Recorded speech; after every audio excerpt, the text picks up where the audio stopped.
We start tonight with a call for change. The assistant chief with Phoenix Police saying as a city, we need to do better. That message comes after an officer was shot on duty in what police are calling a surprise attack. That officer was rushed to the hospital, but we're told she's in stable condition.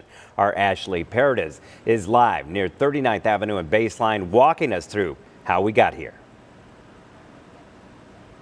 Right, well, this is still an active scene out here tonight with the main command post right behind me. This is where a Phoenix police officer was shot several hours ago. One neighbor telling us that during that incident, she was almost sideswiped by a driver who's believed to be connected to the chaos.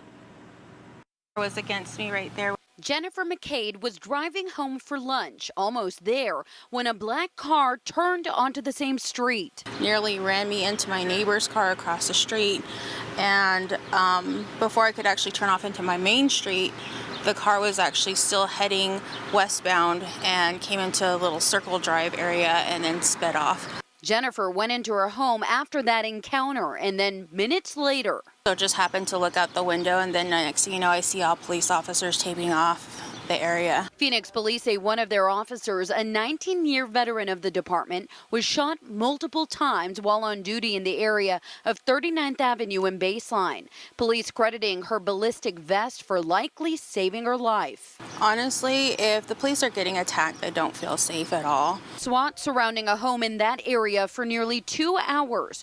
But just a mile away, another crime scene in a neighborhood near 33rd Avenue and Baseline, where officers were also blocking off a home. There's a lot of people who live in that house that I know of. A lot of people go in and out. I mean, often they're parking on the sidewalk, in their lawn. Tommy Falls rescuing her cat from a storm drain after he got scared and ran off during all the chaos. Sorry, Archie. You know, you don't want it to happen in your neighborhood. You want to feel safe.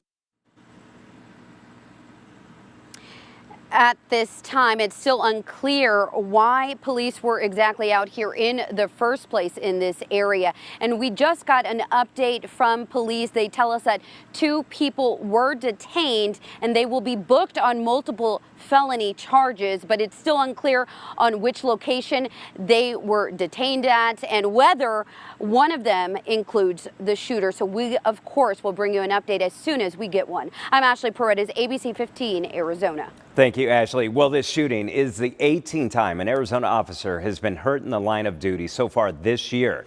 The growing list includes the 9 officers hurt in a February ambush, 1 officer shot and 2 officers injured during a shooting in March. Then just a month later, a Glendale officer was hurt, and earlier this month, 1 Phoenix police officer was injured by shrapnel following a shooting.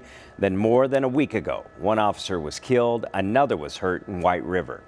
Stick with ABC 15 as we continue to track the latest on this developing story, bringing you updates on ABC 15, abc15.com, and our streaming devices.